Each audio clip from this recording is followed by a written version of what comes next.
잠언 25편 1절. 이것도 솔로몬의 잠언이요 유다 왕 히스기야의 신하들이 편집한 것이니라. 우선 1절 보시고 서론을 열어가도록 하죠. 25편서부터 보통 27편까지 29장까지입니다. 29장까지를 히스기야의 신하들이 편집을 갖다 한 것이라고 이렇게 이야기를 해요. 그러니까 시대적 배경은 히스기야 왕 때, 이때를 중심으로 해서 봐야 될 것 같습니다. 그래서 역대하 29장서부터 31장까지, 또 열왕기하 18장서부터 보통은 21장까지 보게 되면 히스기야 왕의 여러 가지 이제 행적이 나오게 되어지거든요. 그럼 이제 그 배경 속에서 히스기야는 일단 아하스의 아들로 해서 유다 왕이 되어졌고 성전 중심의 개혁을 시도합니다. 그리고 예배의 개혁을 갖다 하고 물론 이제 그런 가운데 블레셋을 쳐가지고 가사 지방에 이르기도 하고 또 아수르의 사네립에게 패하는 이런 역사적 질곡도 있게 되어지고 이사야에게 신복을 보내가지고 하나님의 말씀을 요청하기도 하고 급기야는 납사계로부터 모욕을 당하는 이런 경우도 우리가 보게 되어지죠. 그리고 전심으로 하나님 앞에 기도하는 내용이 이제 소개가 되어지고 이사야의 말을 듣고 용기를 얻는 그런 그 장면도 소개가 되어집니다. 기도를 통해 가지고 생명이 15년간 연장되어지는 놀라운 은혜도 있게 되어지고요. 병의 치료 후에 감사의 뜻을 표하기도 하고 그러나 그의 교만으로 인해서 책망을 받고 급기야 세상을 떠나게 되어집니다. 우리는 잠언에 대한 서론을 이야기할 때마다 잠언은 하나님의 속성 가운데 유기적 주권성이라고 이렇게 이야기했어요. 유기적 주권성. 우리가 서신서에서 사도들이 우리한테 끊임없이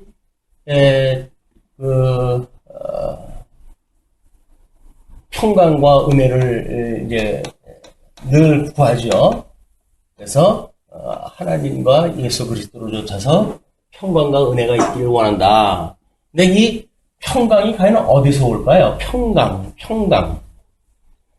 우리가 하나님 앞에 평강의 마음이 온다고 하는 것은 하나님의 절대적인 주권성이 믿어졌을 때 우리는 평강이 옵니다. 왜냐하면 부족한 우리들이 뭔가 인본적으로 뭘 해서 하나님 앞에 구원에 이르게 되어진다든가 상실되어졌던 나라를 누리게 되어진다든가 이런 것이 아니라 우리 예수 그리스도가 이 주권자로 주님의 몸된 교회의 머리가 되시는 이렇게 예수님의 주권성 만사를 당신의 뜻대로 주장하시는 우리 하나님의 이 주권성이라고 하는 것이 인정되었을 때 우리는 평강을 누려요. 뭔가 우리를 지도하는 지도자가 이런 어떤 주권성이 없다든지 하게 되면 우리는 노심초사할 수밖에 없죠. 그래서 이제 우리 물론 이 25편의 이야기도 솔로몬의 잠언이지만 솔로몬의 잠언을 히스기야 시대 때에 신하들이 편집했다고 하는 그 이야기는 나름대로 어떤 종교 개혁을 불러일으키는 당대의 역사적 배경을 중심으로 해가지고 하나님 나라에 대한 이제 우리가 25편서부터 27편을 미련한 자 경계할 것을 훈계하는 내용이라고 이렇게 제목을 잡아놨어요.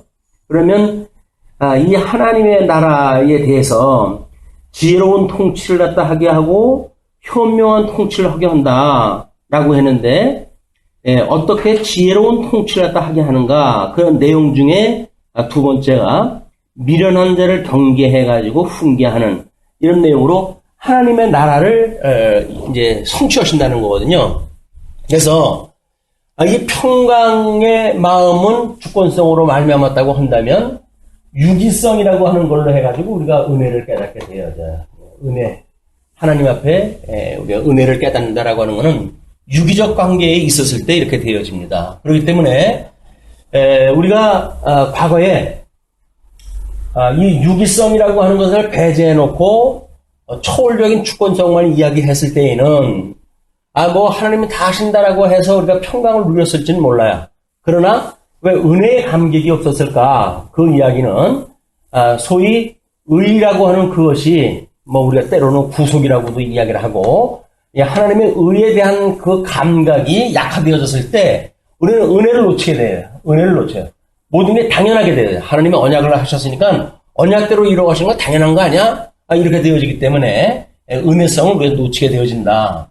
그러나 우리가 이 유기적 주권성이라고 하는 내재적 속성과 초월적 속성을 같은 시가서지만 이거를 우리가 이론론적으로 그 주권성을 속성을 찾아냈을 때 우리는 은혜와 평강에 거하게 되어지는 하나님의 나라에서 하나님의 자녀가 평안을 누리며 살아가는 이것을 우리 이루게 되어진다. 그래서 이 주권, 이 유기적이라고 하는 것이 내재성이라고 이렇게 이야기를 했어요. 내재성이고 이 주권성은 초월성이라고 이렇게 이야기를 했는데 이 하나님의 나라를 우리가 누리고 산다고 하는 그 이야기는 적어도 이 땅에서 구원받은 사람의 은혜의 감동에 의해서 살아가게 되어지는 이런 그 하나님의 나라의 의미를 우리가 깨달아야 소위 잠언에서 이야기하고자 하는 하나님의 그 나라를 언약대로 이루심으로 그렇죠?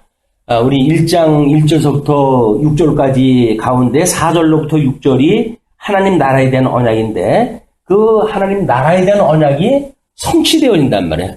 하나님의 나라가 성취되어진다는 건 뭡니까? 이게 주님의 몸된 교회가 성취되어지는 것도 마찬가지 아니에요? 그러니까 이 교회의 사도들이 편지를 쓸 때마다 평강과 은혜가 함께 할지어다라고 권하는 거예요. 뭐 이제 이런 어떤 구약 성경 특별히 시가서를 통해 가지고 나타나는 하나님의 속성을 이해하지 못하게 되면 그냥 평강과 은혜가 함께 할지어다라고 이야기했을 때 뭐 그거 좋은 거다라고 해가지고 뭐 은평교회라든지 이런 그 이름을 짓고도 그러는데 은혜와 평강이라고 하는 그 관계가 뭔지 성격이 뭔지 또는 성경 전체에 흐르고 있는 그 중심 사상은 뭔지 이런 걸 우리가 이렇게 이제 확인할 수가 있다는 거예요. 그래서 적어도 잠언에서 우리 하나님 나라에 대한 그 언약에 대한 부분이 아마 그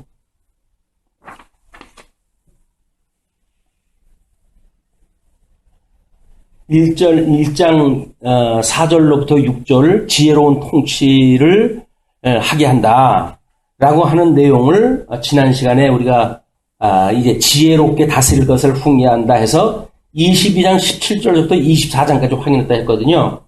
오늘 가로 없는 2번으로 해가지고 미련한 자 경계할 것을 훈계하는 내용으로 잠언 25장이 계속 되어진다는 겁니다. 그러면 우리가 이 히스기야가 종교 개혁을 일으켰을 때 이렇게 하나님의 불순종하고 있던 그들에게 하나님의 히스기야 왕을 세우시고 그러하여금 성전 중심의 종교 개혁을 일으키게 한다. 성전 중심이라고 하는 건 하나님의 이 은혜를 깨닫게 하는 일 아니겠어요? 이게 성전 중심의 이제 개혁을 했다는 이야기예요. 그런데 역사적 배경이 이 성전 중심의 역사의 어떤 그 내용이었다고 한다면 이미 솔로몬은 이것을 이 언약대로 이루시는 하나님에 대한 내용을 갖다 이야기했을 때 지금 25장서부터의 그 내용을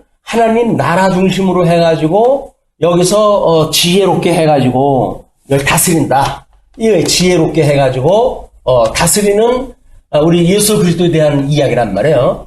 그러니까는 성전 중심으로서의 역사적 배경, 종교 개혁을 일으키는 히스기야 시대 때의 역사적 배경, 그리고 이것을 기록을 갖다 했던 솔로몬에게는 하나님 나라를 하나님께서 어떻게 지혜롭게 해가지고 다스려 가는가라고 하는 것이 하나님 나라에 대한 언약에 대한 성취에 대한 부분입니다.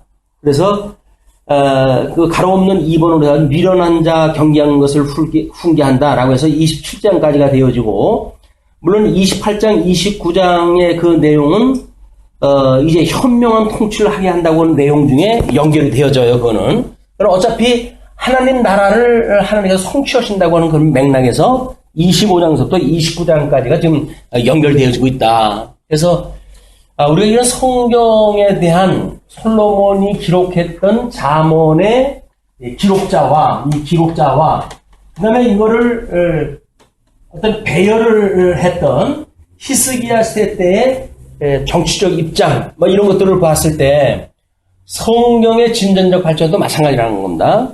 성경이 우리 신약성경 27권이 기록되어진 거는 95년경이라고 그러지 않았어요? 그런데 하나님께서 397년에 지금 우리들이 보는 이 27권만 이게 정경이라고 해가지고 교회에서 이걸 증거하게 되어져요.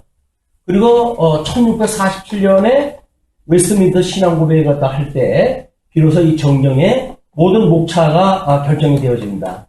그럼 여기서 말하고 있는 이 목차라고 하는 개념은 이 히스기야 때의 그 신하들이 솔로몬의 잠언의 배열을 조정한 것처럼 1647년에 27권의 신약성경의 목차의 배열을 확정지었다라고 하는 그 이야기는 우리가 그 목차를 따라가지고 양대의 언약 성취 섭리로 보고 있는 이 성경관에 지대한 영향을 미치는 겁니다. 이게 지대한 영향을 미친다.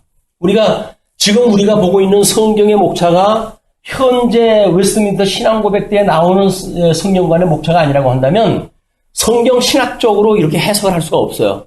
왜? 그 목차가 다르니까. 근데 하나님께서 자주한 이런 신약 성경의 목차를 근 2000년을 지나가면서 목차를 결정을 하시고 그에 의해 가지고 이제 성경 신학이라고 하는 이걸 재창게 했고 이걸로 해서 이제 오늘날 우리가 양대 언약 성취 섭리라고 하는 이런 성경의 전체의 맥락을 우리가 이제 이해하게 되어진 겁니다. 이건 현재 우리가 보고 있는 통섭 성경계로는 양대 언약을 중심으로 해가지고 언약과 성취를 구분하다 해서 보는데 이것은 우리 95년의 요한계시록 기록이 끝나고 그 다음에 397년 27권만 성경이라고 이미 정경화가 되어지고 1647년에 목자가 결정되어지고 그리고 우리 20세기면 이제 자유주의가 등장을 해가지고 성경관에 끝없는 공격을 갖다 해올 때 아닙니까? 이때에 성경 신학이 재창되어진다는 거야. 모든 자유주의자들에 의해서 제기되어지는 성경관에 대한 문제, 무호성이라든가 진리성이라든가 영감성이라든가 이런 그 내용이 우리는 성경 자체의 논리를 가지고 모든 걸 불식을 시킬 수가 있게 되어졌다. 우리는 다른 게 필요 없어요. 오직 성경만 보고 이 성경에서 진리를 확인하게 되어지고 이 진리는 곧 길이 되시고 생명이 되신 예수 그리스도에 대한 이분을 우리는 아주 마주보듯이 이제 보게 되었단 말이에요. 과거에는 3대 언약으로 봤기 때문에 예수 그리스도의 어떤 그 설명이 하나님의 의라고 하는 관점에서 구속이라고 하는 관점에서 뭔가 좀 폄훼가 되어졌고 이렇다고 한다면 오늘날 우리는 이 진리 되신 예수 그리스도 이분이 그 몸된 주님의 몸된 교회 하나님의 나라를 어떻게 완성을 했다 하시는가 해서 언약자손에 대한 이 언약자손과 그리고 그 언약자손에 의해서 세워지는 하나님의 나라라고 하는 이 관계로 해가지고 성경을 우리가 일관적으로 이해하게 되어진 거예요. 그러니까 하나님의 나라는 머리가 되신 예수 그리스도께서 세워가는 일이지 이 나라가 어떤 인본적으로 세워지는 것이 아니라는 거예요. 그래서 우리가 첫째 아담을 통해 가지고 하나님 형상을 따라 지었고 그에게 언약을 했던 양대 언약은 둘째 아담이신 예수님이 와가지고 온전한 형상에 이르기까지 주님의 몸된 교회의 모든 성도들 창세전에 그리스도 안에서 예정되어진 자들을 불러가지고 예수 그리스도의 장성한 믿음의 분량까지 이르게 하신다. 그래서 우리가 평강을 누리는 거야. 내가 온다고 한다면 우리 평강 누릴 수가 없어요. 주님께서 해간다고 하기 때문에 평강을 누리게 되어지고, 그뿐만 아니라 이것이 하나님의 의로 말미암는다고 하는 그런 그 은혜 때문에 우리는 은혜의 감동을 가지고 신앙생활을 할 수가 있다. 우리가 어떤 잠언이라고 하는 하나님의 속성이라고 하는 관점에서 보고 있는 아주 중요한 요소라고 보여집니다. 그래서 25편 1절에 이것도 솔로몬의 잠언이요 라고 했던 그 이야기는 기자가 솔로몬이고, 유다 왕 히스기야의 신하들이 편집한 것이니라 라고 하는 그 이야기를 목차 배열. 왜 이런 그 25편부터 29편까지면 그 5개 정도의 그 잠언인데 그 내용을 이런 순서에 의해서 해놨겠느냐, 그런 그 이야기예요. 과거에는 그런 그 의미 같은 것이 별로 그렇게 밝힐 수 있는 근거도 없고, 왜 그들이 그렇게 했는가에 대한 밝힐 수 있는 근거도 없고, 그리고 왜 그때 와가지고 히스기야 시대 때 신하들에 의해서 되어졌다고 하는 그거를 기록에다가 이걸 남겨놨는가. 이거 25편 1절의 그 내용은 적어도 히스기야 시대의 신하들이 첨가시켰던 구절이겠죠. 그렇지 않아요? 솔로몬이 자기가 나중에 이걸 있을 걸 이야기해가지고 써놓은 건 아닐 거란 말이에요. 후대에 첨가를 갖다 시켜가지고 이런 역사적 배경, 의미 이런 걸 통해가지고 성경 전체의 맥락이 어떻게 되어지는 거를 암시를 준 거예요. 암시를 줬는데 그동안은 우리가 이걸 이제 모르고 지나왔어요. 근데 우리가 이 메타 성경 신학이라는 관점에서 이걸 살펴보니까 이것은 중차대한 이런 그 의미가 있었다. 그리고 성경 주제와도 우리 잠언서의 주제와도 연결되어지는 그런 맥락을 가지고 지금 기록이 되어졌다고 하는 이걸 이제 우리가 한번 확인하다 한 겁니다. 자, 그리고 이제 25편의 1절부터 7절까지가 겸손히 행하라고 훈계하는 내용이거든요. 2절부터 한번 보시죠. 이를 숨기는 것은 하나님의 영화요, 이를 살피는 것은 왕의 영화니라. 그러면 이를 숨긴다고 하는 그 이야기는 계시로 보여줬기 때문에 숨긴 거겠죠? 그리고 이를 살피는 것, 계시로 되어진 것, 계시로 주어진 것을 주권을 가지고 있는 왕이 그거를 보고 하나님의 뜻을 따라서 나라를 다스린다고 하는 그 이야기는 바로 하나님의 영화와 왕의 영화의 차이다. 하나는 숨긴 것이고 하나는 숨긴 걸 살피는 내용이에요. 이거는 주권성이라고 하는 그런 그 이야기의 맥락에서 보게 되면 이거는 하나님의 영화라고 볼 수가 있는 거죠. 하나님의 영화다. 그런데 그 하나님의 영화를 어떻게 우리가 깨닫고 하나님의 나라를 지혜롭게 다스릴 것인가 라고 하는 그런 그 이야기는 왕의 영화인데, 이 왕의 영화야말로 유기적인 하나님의 은혜를 깨닫고 그 나라를 다스리는 그 왕이 봤을 때의 왕의 영화예요. 하나님의 뜻을 살펴가지고 나라를 다스리게 되어지는. 그래서 우리가 초월성과 내재성이 두 개가 없는 속성은 하나님에 대해서 우리가 절반밖에 모르는 겁니다. 하나님의 이런 그 속성을, 내재적 초월성을 우리가 동시에 깨닫는 것은 우리가 세계관에서도 마찬가지고, 보통 하나님이 하게 하신다고 해가지고 뚱구름 잡는 이야기 하는 사람들이 한둘이 아니었잖아요. 그러나 발을 땅에 디디고 사는 성도들의 삶이 어떻게 하나님이 하게 하신다고 하는 그런 주권적 섭리임에도 불구하고 은혜를 깨닫고 죽도록 충성하는 데까지 이르게 되어지는가라고 하는 그건 이 내재성이 없으면 안 돼요. 이 내재성에 대한 강조가 오늘 심각하게 이제 이야기가 되어지는 겁니다. 그래서 이를 숨기는 것은 하나님의 영화요, 이를 살피는 것은 왕의 영화니라. 하늘의 높음과 땅의 깊음 같이 왕의 마음은 헤아릴 수 없느니라. 하나님의 그 감춰졌던 비밀을 깨달았던 왕이 지금 섭리하다 하기 때문에 하늘의 높음, 땅의 깊음, 이와 같이 왕의 마음은 헤아릴 수가 없다. 왕의 영화를 헤아릴 수가 없다고 한다면 왕의 영화를 헤아릴 수가 없는 거죠. 그래서 지금 여기서 말하고 있는 히스기야 왕도 마찬가지고 잠언이 이야기하고 있는 모든 왕에 대한 거는 오실자 예수 그리스도에 대한 이야기죠. 예수 그리스도 이야기이기 때문에 예수님을 우리가 지혜자로 이 땅에 오셨고 그 지혜로서 하나님의 나라를 다스린다 라고 해가지고 우리 오늘 보고 있는 것이 미련한 자 경계할 것을 훈계하는 내용으로 해가지고 하나님의 그 나라는 지혜로운 통치를 하게 하신다고 하는 그런 그 주제하고 연결이 되어지는 겁니다. 하나님의 나라는 지혜로 다스리게 되어지는 거예요. 그 지혜가 지혜로 오셨던 예수 그리스도에 의해서 하나님의 나라가 완성이 되어진다. 여기서 무슨 인본주의니 무슨 인간의 공론이 이런 것들이 있을 틈이 없어요. 성경을 제대로 이해하면 그런 것이 있을 수가 없다. 네, 그리고 은에서 찌꺼기를 제하라. 그리하면 장색에 쓸만한 그릇이 나올 것이요.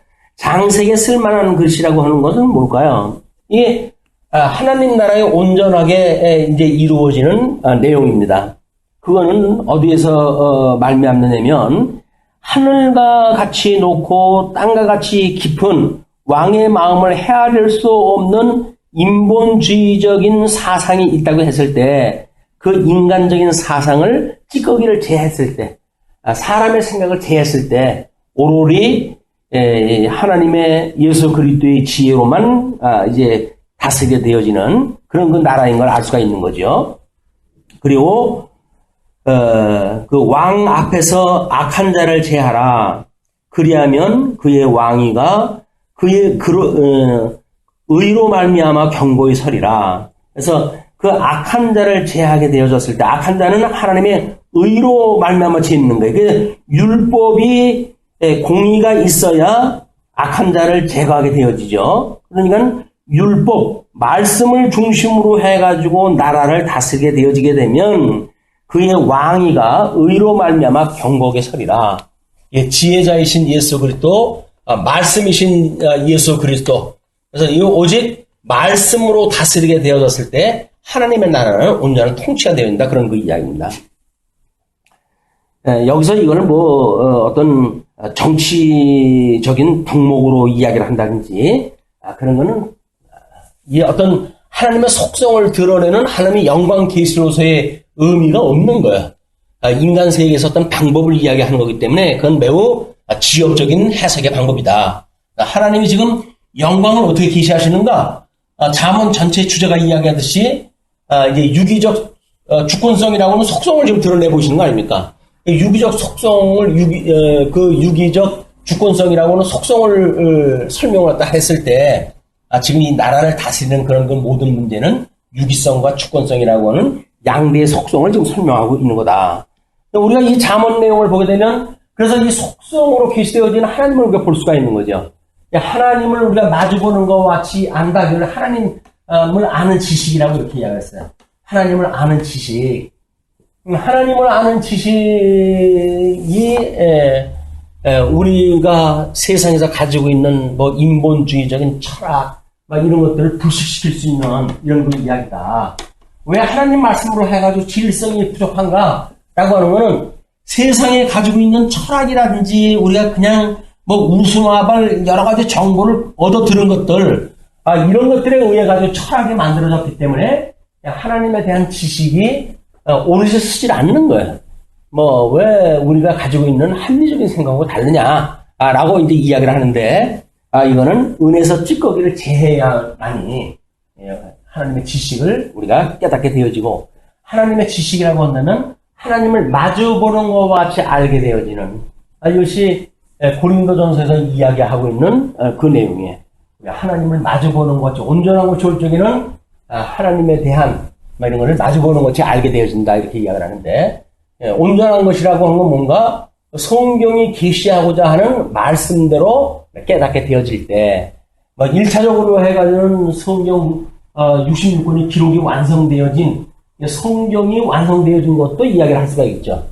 또는 그 이후에 얀니아 회의에서 구약 성경이 완성되어지고 그리고 397년 정경이 형성되어진 이때에 우리는 더 분명하게 하나님을 알 수가 있는 거죠.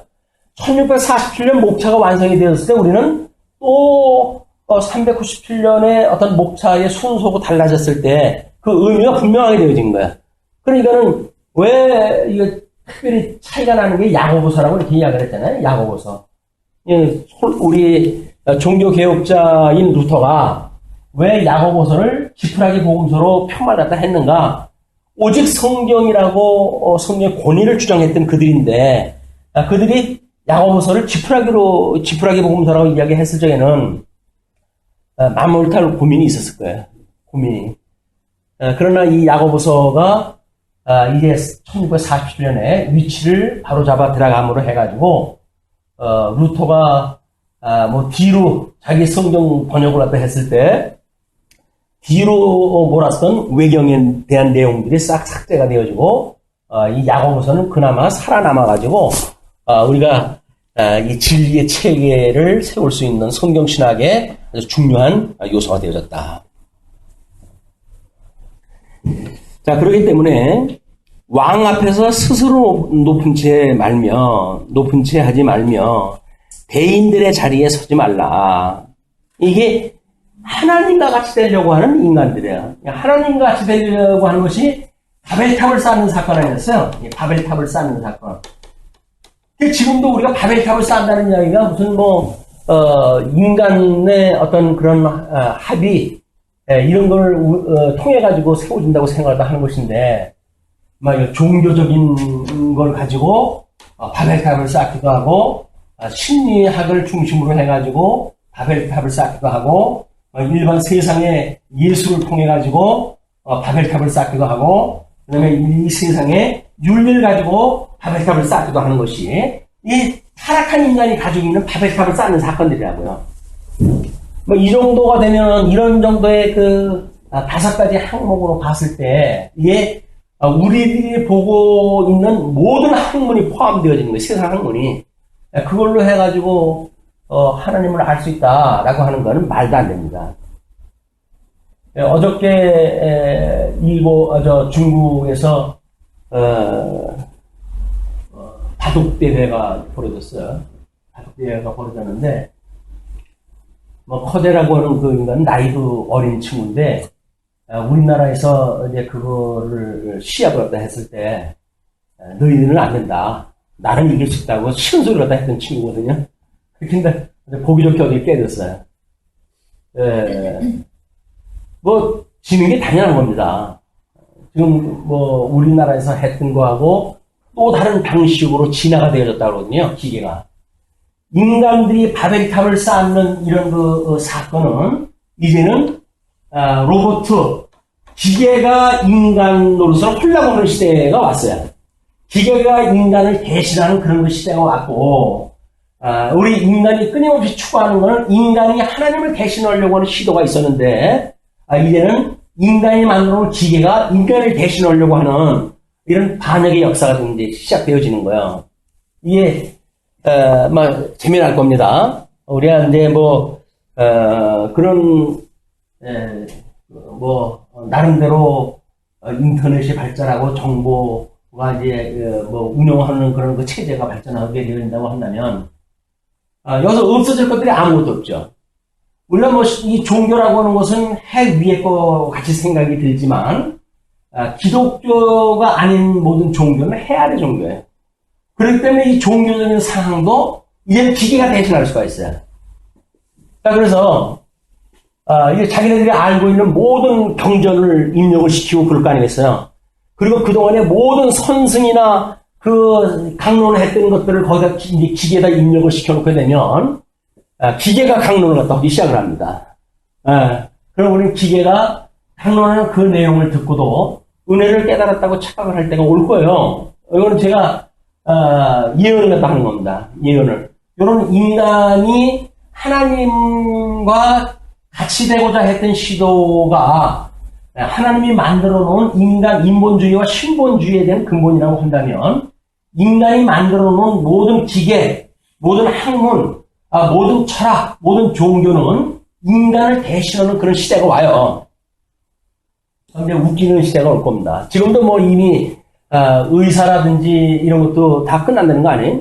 기계가 다 수술을 갖다 하고 그렇기 때문에 의사, 판사, 뭐 법조인 다 필요 없다는 거예요. 왜? 수많은 뭐 법조항을 갖다 집어넣어 놓게 되면 우리 기계가 더 정확한 데이터에 의해 가지고 판결을 내리는데 오류 투성인 인간이 판단하는 것보다 훨씬 낫죠. 오류가 적으니까.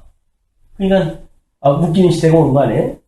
이미 뭐 예술의 경지에 기계가 이제 도입이 돼가지고 엄청난 그런 지금 예술 분야를 장악하고 있고 심리학 같은 거 이미 다 뭐 그 데이터에 의해 가지고 지금 하고 있어요.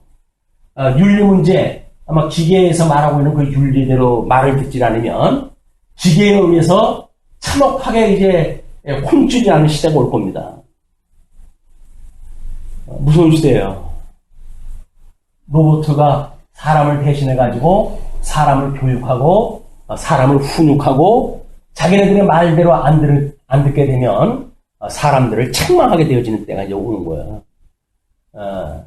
인간들이 하나님을 욕보였던 그런 것들이 만천하에 그대로 이제 고스란히 당하게 되어지는 이런 비극의 시대가 온다. 참 우리는 그런 시대 오기 전에 참 세상을 우리 예수 믿는 사람들은 끝났으면 좋겠는데 세상 끝날 너희들이 믿음을 보겠느냐라고 하는 걸로 보아가지고 아마 요한계시록의 그 후반전에 예수님이 심판으로 오실 때쯤 보게 되면 전부 이런 걸로 해서 우상숭배가 만연할 때, 이제 우상숭배가 만연할 때.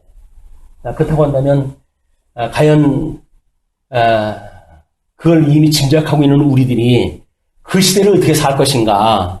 그때는 죽음을 내대고 오직 예수 그리스도를 우리가 말하지 않고는 살 수가 없어요, 이제. 예수 그리스도만 말하게 되어졌을 때, 예수님이 나의 것이라고 이마에다 인을 치고, 그래야 이제 하나님께서 우리를 붙들어 주시는 은혜 가운데 살게 되어지는 것이 요한계시록의 마지막 부분이에요. 자, 스스로 높은 채 하지 말며, 대인들의 16절로 28절. 자신을 지혜롭게 제어하라고 훈계하는데 자제력. 보시죠. 너는 꿀을 보거든 조카리만큼 먹으라. 과식함으로 토할까 두려우니라. 아마 현대인들의 탐욕인 것 같아요. 탐욕.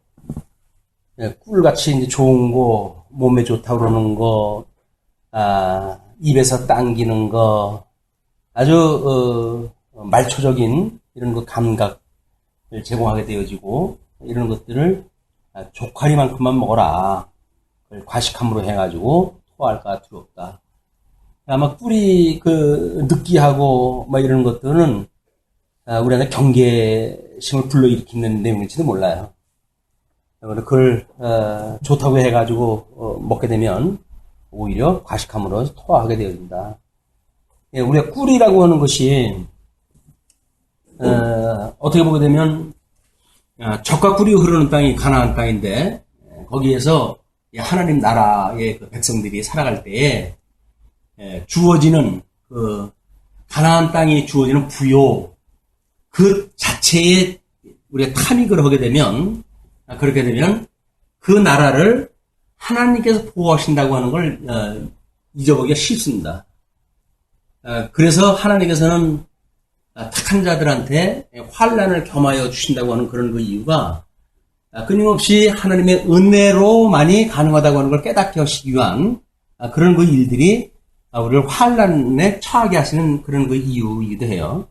우리가 너무 인간이 요구하는 그런 것들을 충족시키는 이런 쪽에 기울게 되면 아까도 이제 이 주권성이 하나님의 영광이었고 유기성이라고 하는 것이 왕의 영화라고 했을 때 막 꿀이라고 한다면 이 땅에 있는 것, 인간이 내재적인 것, 이것에 치우치게 되면 우리 영원한 하나님 나라의 소망이 없지요.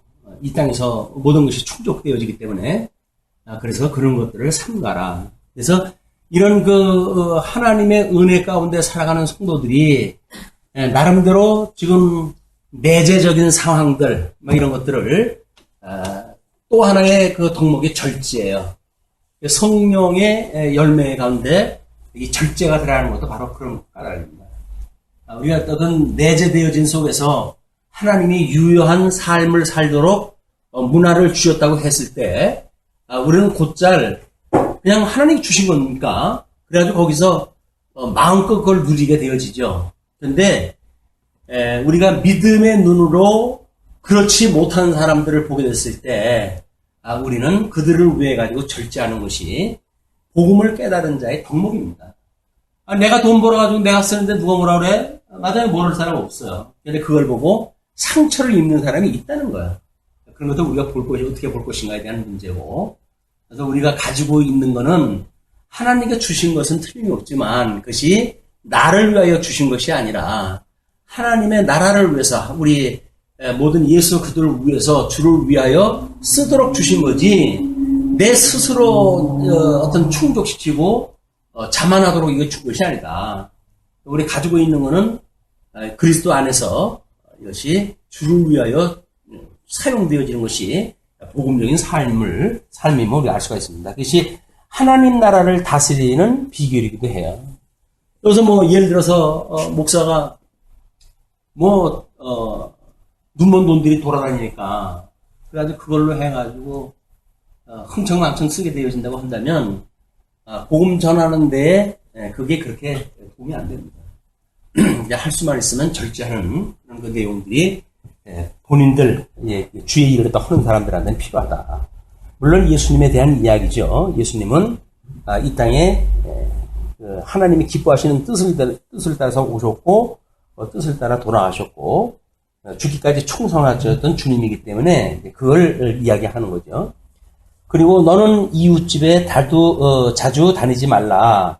그가 너를 싫어하며 미워할까 두려우니라. 이웃집에 우리가 이제 거치대로 해서 인사치레가 되잖아요. 아유 괜찮아요. 언제라도 오세요. 뭐라고. 근데 너무 자주 오게 되면 저 사람 또 오늘 왜 이렇게 왔나? 경계가 돼요.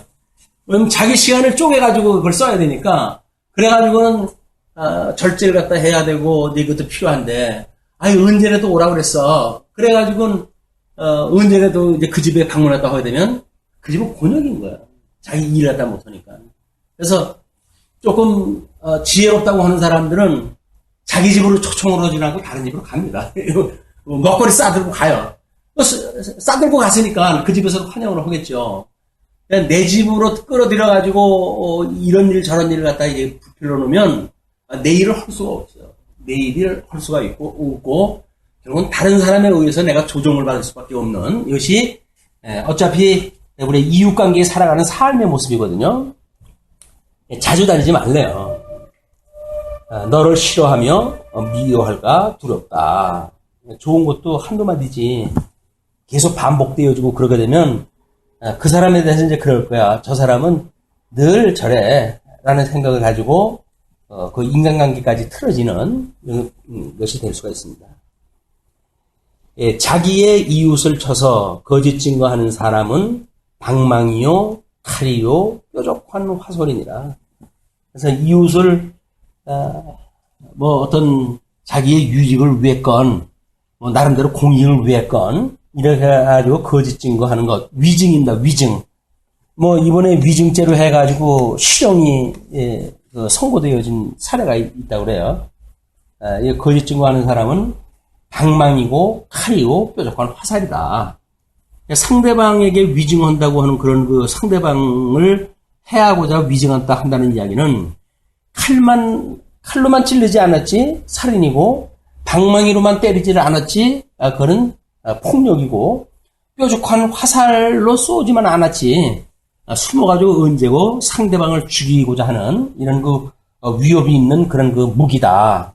그래서 거짓 증거하지 말라는 겁니다. 우리 이거는 십계명에서도 나오는 일들이고 상당히 중요한 일이기 때문에 위증하는 것 오직 예수만 그리스도라고 증거해야 되는 것이 성도들의 증거의 삶이지 예수 그리스도를 우스꽝스럽게 만들어내가지고 그리고 무슨 세상의 어떤 인문학적으로 보면은 예수를 갖다 믿게 되어진다든지 전부 위증이에요. 그래서 바벨탑을 쌓는 철학이니 종교니 심리니 예수님이 윤리니 이런 모든 것들은 결국 위증입니다. 위증. 이런 걸로 강대상에서 이걸 증거하는 것들은 전부 위증이에요. 이건 우리 우리 교회의, 우리 표지 중에 말씀을 온전히 전파해야 된다. 말씀만을 전파해야 된다. 말씀 전체를 전파해야 된다. 예, 그 표지 중에 하나가 말씀만을 전파해야 돼요. 말씀만을. 여기서 뭐 예화를 들어가지고 돈 버는 방법, 비결 같은 걸 얘기하면 전부 사기꾼들이야. 건강, 어떻게 하면 건강하고, 뭐, 어떻게 하면 복받고 이런 것도 전부 사기입니다. 우리가 할 수만 있으면 예수와 그리스도임을 증거하는 그 일을 갖다 해야 된다. 또, 환난 날에 진실하지 못한 자를 의뢰하는 것은 부러진 이와 위골된 발 같으니라. 이 환난 날에 어려운 그런 그 일인데 그 어려움의 환난 날이라고 하는 건 우리가 왜 환난을 받느냐면 예수와 그리스도라고 우리가 믿기 때문에 환난을 받는 거 아니겠어요? 그런데 진실하지 못한 자, 위증하는 자야. 너 내 말 들으면 예수도 믿고 그리고 복도 받게 해줄게.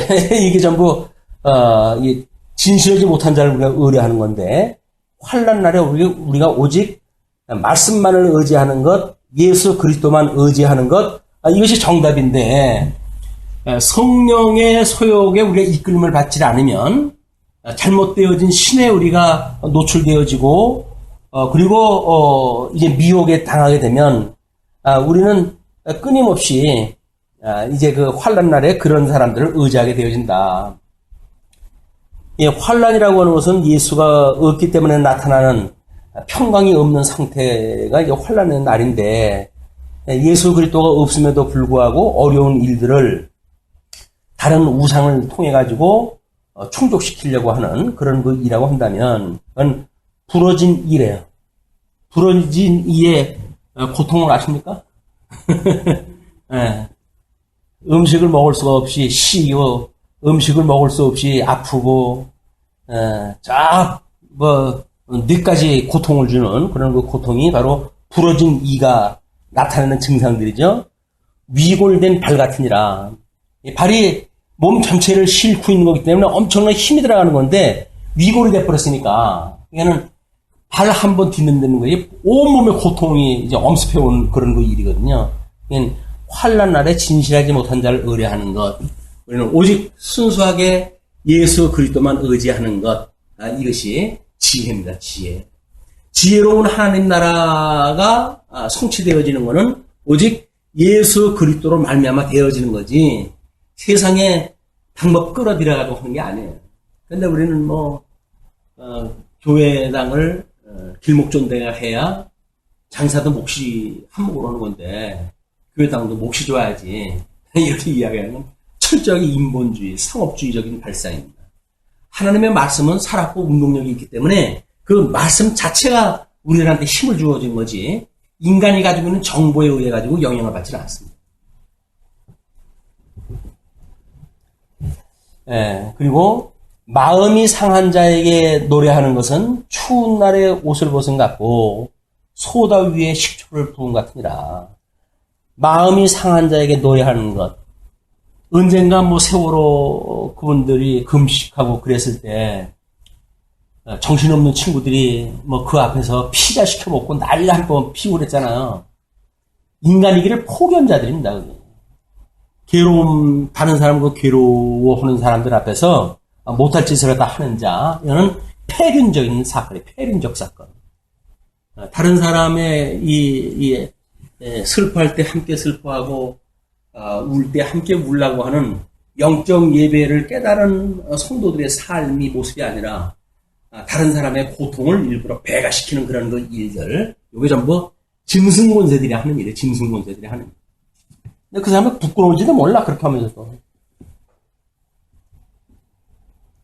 예, 그런 사람들이 자기 손에 가시 하나 찔리면 죽겠다고 아우성을 치는 사람들이에요.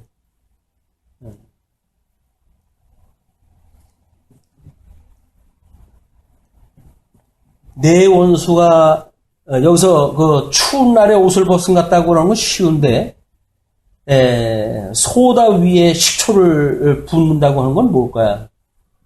소다라고 하는 알칼리성 위에 식초라고 하는 산성을 부어가지고 화학 반응을 일으키는 막 이런 아주 화학적 그런 현상을 갖다 이야기하다 하는데, 하지만 마음을 상한 자에게 노래하는 그런 거는 개벽을 하는 그런 일이고, 사람이 차마 하지 못할 폐륜적인 일이라고 하는 것을 그렇게 표현하다 합니다. 내 원수가 배고파 하거든 음식을 먹이고 목말라 하거든 물을 마시게 하라. 이게 영적 제사를 드리는, 영적 예배를 드리는 성도들의 삶의 방식인 거예요. 더불어. 그래서 단어 하나 쓰는 것도 그런 의미가 있더라고요. 위민관이라고 이렇게, 위민관. 이거는 백성을 위한 건물이라고 하는 그런 이야기 아니겠어요? 이거를 더불어 더불어 여민관으로 해가지고 이름을 갖다가 다시 돌려놨는데, 더불어요, 우리 백성들하고 더불어 살기 위한 건물이다 라고 하는 그것이 단어 하나가 가지고 있는 그 사람들의 세계관이에요. 세계관. 저 사람이 어떠한 통치관을 가지고 좀 정치를 하고 있는가라고 하는 걸 보게 되면, 자기가 마치 뭘 할 수 있다고 믿어지는 사람들은 백성을 위한다고 부르죠. 근데 그것이 아니라 고통을 받는 자와 더불어 함께 할 수 있는 이런 통치자가 아마 이 시대에 우리한테 필요했기 때문에 하나님께 주시지 않았나, 그런 생각도 해보게 되어집니다. 뭘 위한다고 하는 그런 이야기는 조심해야 돼요. 자기 주제 파악이 안 됐을 때 뭘 위한다고 그러거든요. 아닙니다. 하나님께 주어지는 여건을 더불어 우리가 배우고 익히자. 그것이 아마 말씀운동 정신이 아닌가 싶어요. 더불어 배우고 익히는 그런 관계. 내가 너를 위해서 존재하는 거야 라고 하는 그런 이야기는 우리 주님만이 하실 수 있는 일이에요. 주님만. 우리는 다 그 주님에게 우리 성령의 감동을 받고 은혜를 입고 살아가는 사람들이기 때문에 피차 같이 가르치고 피차 협력하고 피차 우리가 살아가면서 살아가는 관계지, 누가 누구를 위해서 살아가는 그런 관계가 아니다. 또 그리하는 것은 핀 숯을 그의 머리에 놓는 것과 일반이요, 여호와께서 내게 갚아 주시리라. 내 원수가 배고파하거든 음식을 먹이고, 그리고 목말라 하거든 물을 마시는 거예요. 원수. 근데 그 원수에게 하는 그런 일인데, 원수에게 그렇게 할 때에 그게 이제 그리하는 것은 핀 숯을 그의 머리 위에 놓는 것이요, 것과 일반이요, 여호와께서 내게 갚아 주시리라. 원수한테 할 수만 있으면 그에게 이 덕담을 갖다 허라는 거예요. 은혜를 베풀고. 그렇게 되어지게 되면 나중에 하나님께서 만약에 그 복을 받지 않으면 빈복이 너한테 돌아올 것이고, 만약에 그가 그 빈복을 받는다고 한다면 더불어 이제 하나님의 사람이 되어지는 거니까, 우리는 할 수만 있으면 덕담을 하는 것이 우리 지혜로운 하나님 나라의 백성들의 모습이에요. 거기서 뭘 갖다 이겨먹고 이렇게 해야 될 문제가 아닙니다. 그냥 그를 위해 가지고 기도하고, 그를 위해 가지고 축복하고, 물론 교회 안에 원수가 있는 건 아니겠지만, 우리 세상에 나가서도 그런 원수가 배고파 하거든 음식을 먹이고, 목말라 하거든 물을 마시게 할 수 있는 이런 것이 아마 사망이 생명에 상힌바 되어진다고 하는 겁니다. 사망이 생명의 상힌바가 되어지는 거지. 그래서 사도 바울은 그런 상황을 그렇게 이야기를 하죠. 내가 그것을 이제 벗어버리고자 하는 것이 아니라, 육신의 소욕을 벗어버리고자 하는 것이 아니라, 생명의 힘이, 이 말씀의 능력이 그런 걸 더딥혀서 사망을 감싸 안게 되어지는 그런 생명의 역사로 그렇게 설명하다 합니다.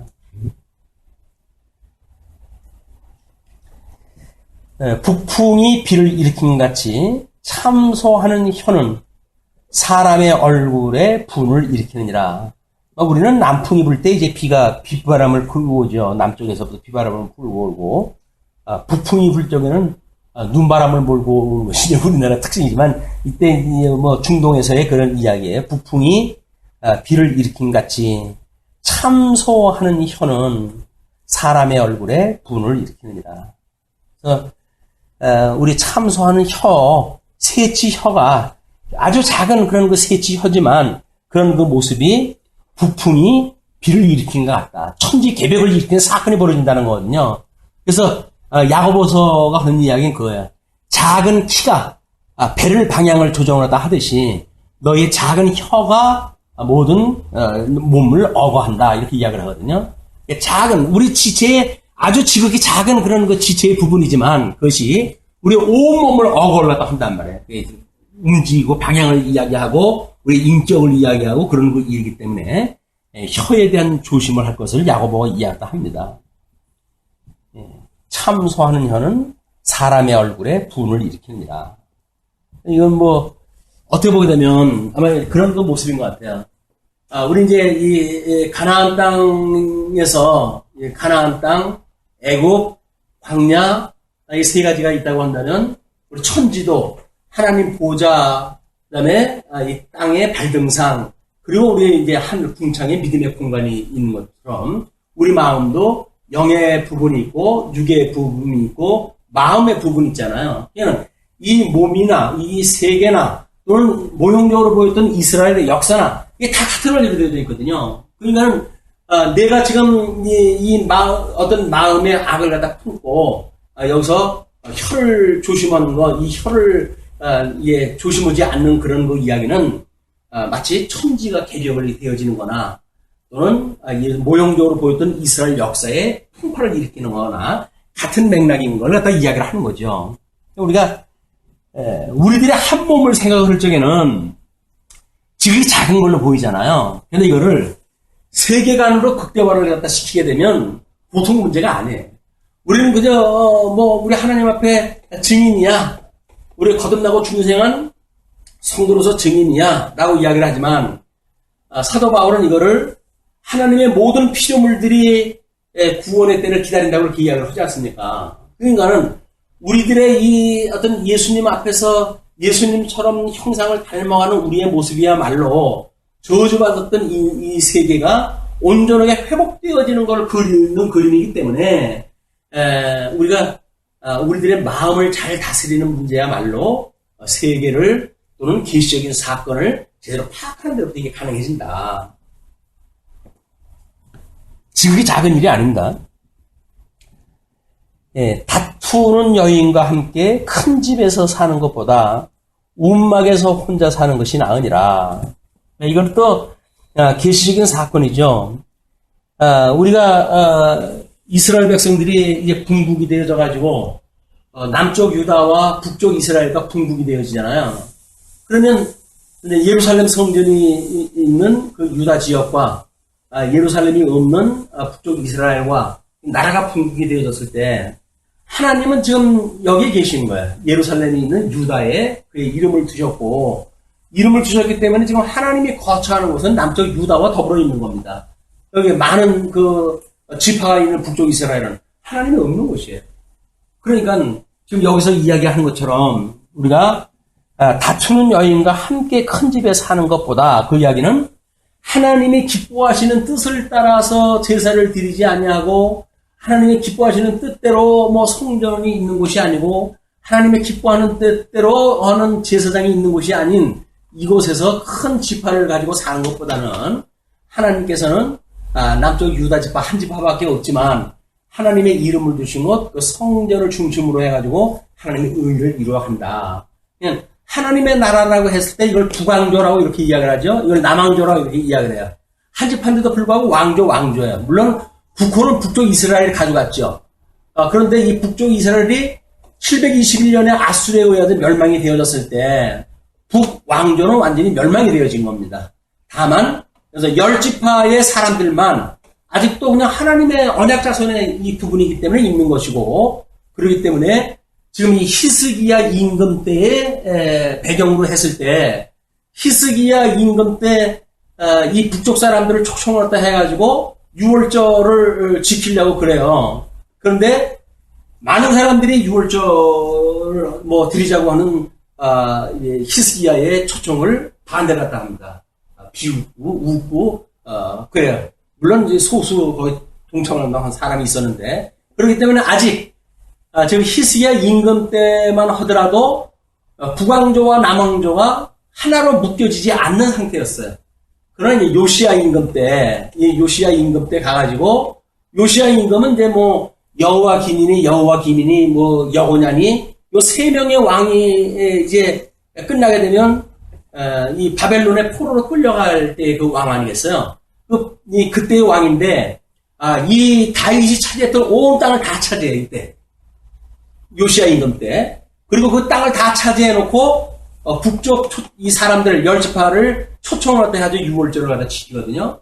근데 이 사람들이 다 수능을 갖다 해가지고 유월절을 함께 지켜요. 그것이 바로 12지파가 한 언약자손이 되어진 이런 새로운 시대를 갖다 열어놓은 거예요. 이 요시아가. 그리고 바벨론에 586년에 포로로 끌려가잖아요. 바벨론에 포로로 끌려갔을 적에는 이 남쪽 유다의 어떤 정치 체제 하에서 이 일이 벌어졌지만 이미 하나님이 보시기에는 언약 자손이 다 모인 상태 중에서 바벨론의 포로로 되어지는 거예요. 바벨론의 포로를 남쪽 유다로만 해석을 하는 그거는 아주 협의적인 해석 방법입니다. 이미 10지파가 한 언약 자손으로 새로운 시대를 열었고 새로운 시대가 되어진 뒤에 그 뒤에 586년에 바벨론의 포로로 끌려갔기 때문에 이 바벨론 포로가 끝나고 516년에 다시 그들이 성전을 짓고 회복이 되어졌단 말이에요. 그 회복은 명실이 상고한 이스라엘의 회복이에요. 이스라엘의 회복. 아마 이제 선지서 같은 데도 그런 이야기가 많이 나옵니다. 유다와 이스라엘아, 뭐 이래가지고 같이 이름을 부르고 이런 용어가 나오는 거는 이미 언약자손으로 해가지고 한 언약자손이 되어졌다는 의미예요. 그러니까는 다투는 여인과 함께 큰 집에서 사는 것보다 움막에서 혼자 사는 것이 나으니라. 먼 땅에서 오는 좋은 기별은 목마른 사람에게 냉소와 같으니라. 그래서 이거를 우리의 복음의 신발을 신고라고 하는 거를 기쁜 소식을 전하는 자의 걸음에다가 비유를 하다 하는 거죠. 먼 땅에서 오는 좋은 기별은 목마른 사람에게 냉소와 같다. 그 다음에 26절 의인이 악인 앞에 굴복하는 것은 우물이 흐려짐과 샘이 더러워짐과 같으니라. 그래서 의인이라고 하는 그 이야기는 굴복을 하지 않습니다. 악인에게 굴복을 당하는 게 아니에요. 의인은 끝까지 참고 끝까지 인내하고 끝까지 이걸 기다리는 거지. 의인이 악인 앞에 굴복을 하는 게 아니에요. 그 굴복하는 건 뭐라고요? 우물이 흐려진 것 같대요. 이때 유대의 우물들은 한번 우물이 흐려진 그런 우물이 돼버리게 되면 정화가 안 된답니다. 그렇기 때문에 이제 그 물을 식수로 먹을 수가 없는 것과 마찬가지고 샘이 더러워진 것과 마찬가지다. 그래서 요즘 4대강 때문에 또 말이 많고 그러는데 이런 물에 대한 그렇게 이야기를 해요. 신문의 타이틀을 갖다 보니까 수량의 확보를 갖다 했고 이렇게 이야기를 해요. 수량을 확보를 갖다 했고 그리고 자전차로 여행할 수 있는 길이 되어진 그런 유익함이 있다. 이렇게 이야기를 하고 수질 악화를 향한 해가 예상이 되어야 된다. 이렇게 평가를 갖다 했더라고요. 그게 국무총리가 이제 이렇게 평가를 했어요. 이제 자치 장이었었으니까 나름대로 이제 그런 4대강에 대한 걸 그래 해석을 했더라고요. 그때 직선에 그걸 듣더니 강이라고 하는 거는 수량보다는 수질이 문제가 되는 거 아니야? 이렇게 이야기를 하더라고요. 질이 문제냐 양이 문제냐 그런데 이게 수량의 확보라고 하는 것이 물론 그 수량으로 인해 가지고 홍수와 가뭄을 나름대로 조절할 수 있는 어떤 그런 기능이 있을 수도 있겠죠, 이게. 근데 물이 썩어가지고 물고기가 살지 못하는 그런 물이 과연 확보하는 어떤 유익성이 있는가에 대한 것이 이게 캐션 마크고, 우리 아까 이제 여기서 인간의 모습과 자연의 모습을 하나의 원리로 설명했다 했잖아요. 그렇게 이야기를 했을 때, 미국 같은 경우에 그 댐을 폭발시키는 그런 그 운동이 이제 일어나고 있어요. 왜냐면, 그걸 모아놓음으로 해가지고, 그 아래 하류의 계곡에 뭐 물이 이제 말라버리고, 그러니까 계곡에 물이 말라니까는 뭐 나무들이 전부 이제 말라 죽고 이런 그 문제들이 일어나기 때문에, 댐을 폭발을 시켜가지고 모든 걸 원상으로 돌리자 이렇게 얘기합니다.